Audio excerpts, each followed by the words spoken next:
Voilà, c'est l'été, comme vous l'avez compris, on est là pour s'amuser. Alors après avoir fait quelques balles de raquettes de plage, je suis chaud pour une séance avec 2 sauts de balles, simplement sur le mode je m'amuse. En vacances, avec moi, j'ai amené une demi-série. C'est largement suffisant pour s'amuser et faire une jolie séance. Premier exercice, j'ai sandwich, fer 9, fer 7, fer 5, hybride, drive. Je vais simplement enchaîner les balles avec chacun de ces clubs en essayant de faire exactement la même distance. Ici, je vais prendre le 100 mètres et travailler sur mon dosage en m'amusant avec la balle. Je n'ai absolument pas envie de m'appliquer, juste du feeling, juste le plaisir d'avoir un club dans les mains.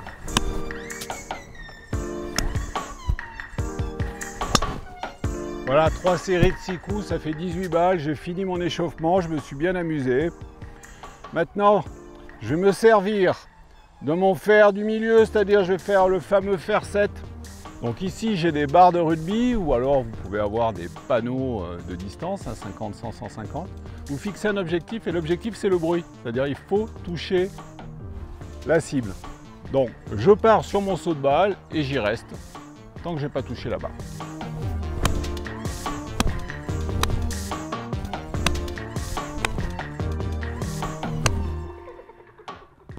Bing! Yes! Donc là, bon, voilà, il m'aura fallu une quarantaine de balles. C'est plutôt pas mal parce qu'on peut y passer un bon bout de temps. J'ai travaillé mon angle d'attaque, travaillé l'orientation de la phase de club dans la traversée et je me suis amusé. Je continue à m'amuser avec les barres de rugby. Je vais enchaîner une balle qui passe dessous, une balle qui passe dessus. La première que je punch et que je laisse basse, bam! Et la seconde avec un peu plus de release qui passe au-dessus. Et j'enchaîne en dessous, au-dessus. J'enchaîne avec l'hybride. Donc c'est mon 3e jeu. Je me sers toujours de ma cible. Je vais jouer un slice et un hook. Donc je projette de passer à gauche du poteau de gauche et revenir vers le poteau de droite et ensuite à droite du poteau de droite et revenir vers le poteau de gauche. Coup d'essai pour ressentir la trajectoire. Je m'aligne bien à gauche, la face de club un tout petit peu moins à gauche. Et j'enchaîne. Bam! C'est la Bubba Watson du droitier, celle-là. Et maintenant, plus difficile pour moi, celle dans l'autre sens. À droite. Et qui revient. Pareil, swing autour.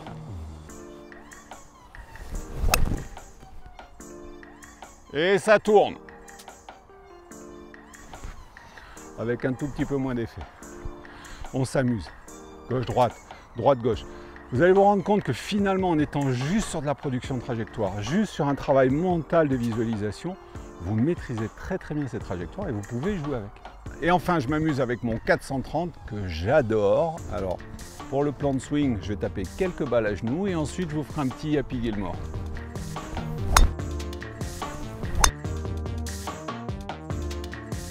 Et maintenant, bien entendu, pour détendre tout ça, un bon Happy Gilmore. Pam!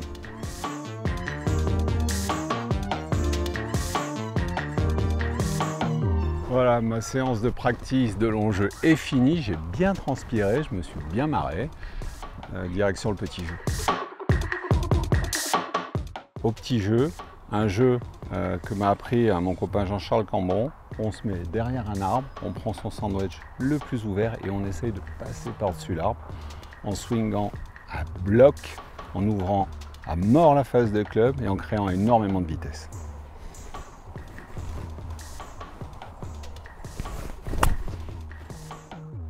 Allez, encore un peu plus vite et ça va passer. Yes! Voilà un exercice de mon copain Dominique Penet dans les bunkers, très amusant aussi et qui fait percevoir l'ouverture de la face de club.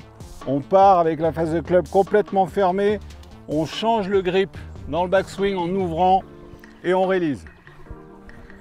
Fermé, je change et je release. Fermé, j'ouvre et je tourne. Parfaite perception de la boucle et de l'ouverture de la face. Il faut s'entraîner un petit moment, mais c'est très amusant à faire et ça fait du bien.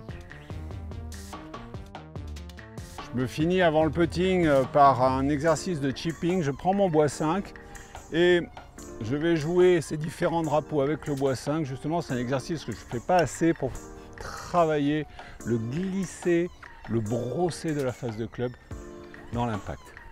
Glisser, léger, rouler. Pam. Je change de drapeau. Pam. Comme si je jouais aux billes. Pam.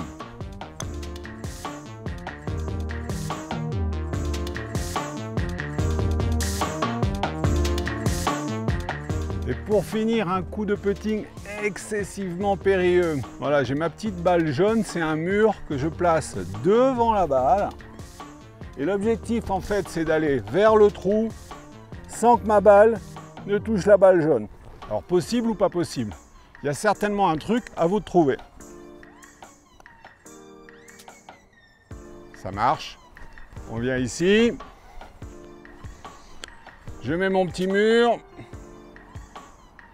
Tac. Et j'essaye de mettre, mais il ne faut pas toucher la jaune. Tac. Pam. Presque. Allez, à vous de jouer, vous avez un mois pour trouver l'astuce. Vous entraînez, dès que vous y arrivez, n'hésitez pas à nous envoyer des petites vidéos de votre succès. Une manière de s'amuser et de jouer à l'ancienne. Avant, on devait passer par-dessus les balles, on ne marquait pas les balles sur le green.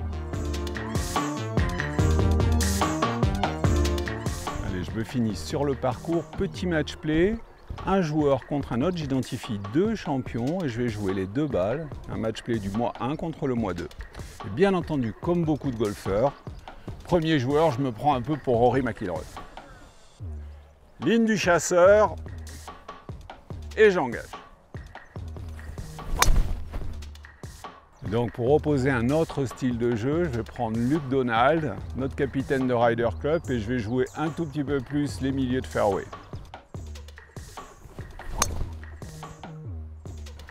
Voilà, je fais mon petit match play, je vais bien voir si c'est le joueur qui attaque ou le joueur qui défend qui gagne.